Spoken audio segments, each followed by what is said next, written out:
उपनिषदों में जीव और आत्मा में संबंध। जीवात्मा के अंतर्गत जीव के 5 कोषों का वर्णन तैत्तिरीय उपनिषद में किया गया है। अन्नमय कोष फिजिकल बॉडी, यह स्थूल शरीर की अवस्था है जो निम्न अन्न पर निर्भर है। प्राणमय कोष ब्रीथ बॉडी, यह अन्नमय कोष के अंदर शरीर को गति देने वाले प्राण शक्ति से निर्मित है। मनोमय कोष इमोशनल बॉडी, यह प्राणमय कोष के अंदर मन और स्वार्थी इच्छाओं को दर्शाती है। विज्ञानमय कोष इंटेलेक्चुअल बॉडी, यह मनोमय कोष के अंतर्गत बुद्धि पर आश्रित एवं ज्ञातेय का भेद करती है। आनंदमय कोष ब्लिस बॉडी, विज्ञानमय कोष के अंतर्गत ज्ञातेय के भेद को मिटाकर ब्रह्म को प्राप्त करती है। जीव की विपरीत आत्मा ज्ञानी और बंधनों से मुक्त। जब जीव को आत्मा का ज्ञान हो जाता है तो वह दुख और बंधनों से मुक्त हो जाता है। मुक्ति के मार्ग में जीवात्मा की 4 अवस्थाओं का उल्लेख मांडुक्य उपनिषद में है। जागृत अवस्था में जीवात्मा विश्व कहलाती है। यह ब्रह्म इंद्रियों और सांसारिक विषयों का भोग करती है। स्वप्न अवस्था में जीवात्मा तेजस कहलाती है। वह आंतरिक सूक्ष्म वस्तुओं को जानकर उनका भोग करती है। सुप्त अवस्था में जीवात्मा प्रज्ञा कहलाती है। वह आंतरिक और बाह्य विषयों से मुक्त होने का प्रयास करती है। तुरीय अवस्था में जीवात्मा ब्रह्म कहलाती है, जहाँ ब्रह्म और आत्मा को अद्वैत प्राप्त होता है।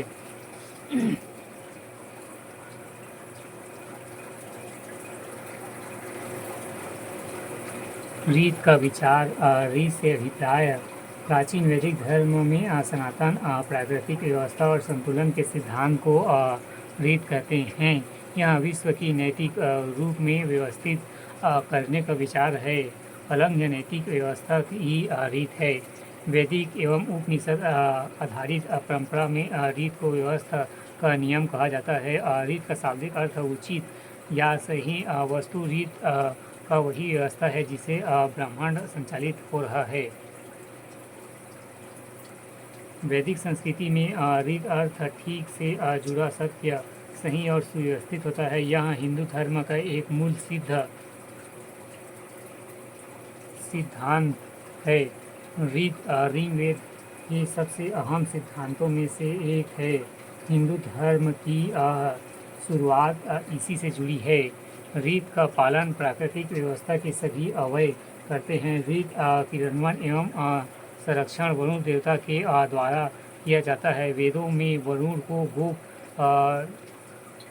ऋतस्य कहा गया है। वरुण ही संसार की सभी प्राकृतिक और नैतिक व्यवस्था के संरक्षण है। सभी देवता रीत के अनुसार आचरण करते हैं, इसलिए देवताओं को रीत जात भी कहते हैं।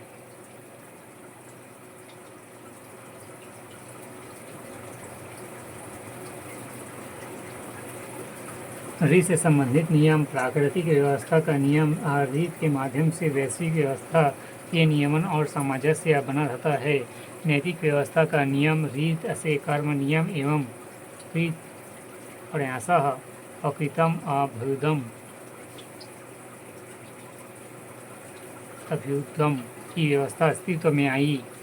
कर्म नियम के अनुसार अच्छे कर्म व अच्छा बुरे कर्म का बुरा फल अवश्य मिलता है, जबकि कृत प्राणसः अकृत भ्युतम का अर्थ किए हुए कर्मों का फल नष्ट नहीं होता है, जबकि नए किए गए कर्मों का फल नहीं मिलता। कर्मकांड व्यवस्था का नियम। इसके माध्यम से धार्मिक क्रियाओं का नियमन किया जाता है। रीत का जीवन में महत्व। वेदों को कहा गया है कि संसार में रीत है तो अनरीत भी है, अव्यवस्था है तो अव्यवस्था भी है। यही जीवन को संघर्ष में बनाता है, हमें उत्तरोत्तर विकास की ओर ले जाता है। रीत मानव को नैतिकता एवं सदाचार और कर्मफल के विचार से जोड़ता है।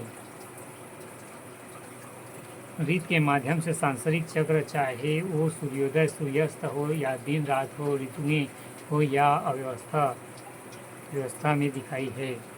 रीत में अव्यवस्था को ही अपनाकर मनुष्य अपने जीवन में व्यवस्था और शासन को ला सकता है।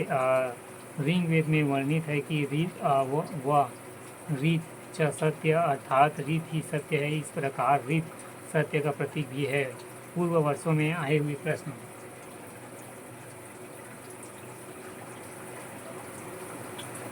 पूर्व वर्षों में आया प्रश्न आपका क्वेश्चन नंबर 1, प्रस्थान त्रयी से आप क्या समझते हैं। क्वेश्चन नंबर 2, उपनिषद से क्या तात्पर्य है। क्वेश्चन नंबर 3, रीत से आप क्या समझते हैं। क्वेश्चन नंबर 4, उपनिषदों का मूल विषय क्या है।